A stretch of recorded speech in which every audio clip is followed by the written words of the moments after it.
చిలుకూరు బాలదేవి ఉన్నారంటే యలమంచిలి మూలస్థానేశ్వరి అమ్మవారి సంక్రాంతి సంబరాలు ఎలా జరుగుతున్నాయని ఒకసారి వారిని అడిగి తెలుసుకుందామండి.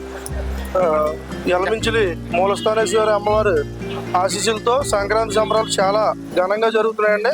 వైజాగ్ బుచ్చి గారి ఆధ్వర్యంలో యలమంచిలి మొత్తం అందరూ గ్రామస్తుల సహకారంతో సంక్రాంతి సంబరాలు చాలా ఘనంగా ఎక్కడా లేని విధంగా మన మండలంలోనే కాదు మన జిల్లాలోనే కాదు ఎక్కడా లేని విధంగా ఫ్యామిలీతో వచ్చి ఇక్కడ సంక్రాంతి సంబరాలు ఎంజాయ్ చేయాలంటే యలమంచిలిలో ఒక్కటే సాధ్యం అనే విధంగా ఫ్యామిలీతో వచ్చి మనం ఎంజాయ్ చేయొచ్చు. ఎటువంటి ఇబ్బంది ఉండదు. పొద్దున్న టిఫిన్ దగ్గర నుంచి మధ్యాహ్నం భోజనం అన్నీ కూడా ఇక్కడ కమిటీ చూసుకుంటుందండి. మొత్తం నాన్ వెజ్తో భోజనాలు మొత్తం అన్నీ ఉన్నాయండి.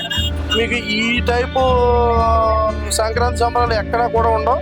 మన మండలంలోనే కాదు మన జిల్లాలో కూడా ఉండవు. ఎవరు భోజనం పెట్టి అన్ని పెట్టి ఫ్యామిలీతో వచ్చి ఎంజాయ్ చేసే బరులు ఎక్కడా లేవండి. ఖచ్చితంగా అందరూ ఈసారి రాని వాళ్ళు ఎవరైనా ఉంటే మళ్ళీ ఈసారి ఖచ్చితంగా పాలకొల్లు అవనివ్వండి, నర్సాపురం అవనివ్వండి, ఎక్కడైనా యలమంచిలి మూలస్థానేశ్వరి అమ్మవారి సంక్రాంతి సంబరాలకు ఇచ్చేసి మా ఆతిథ్యం స్వీకరిస్తారని కోరుకుంటున్నాం.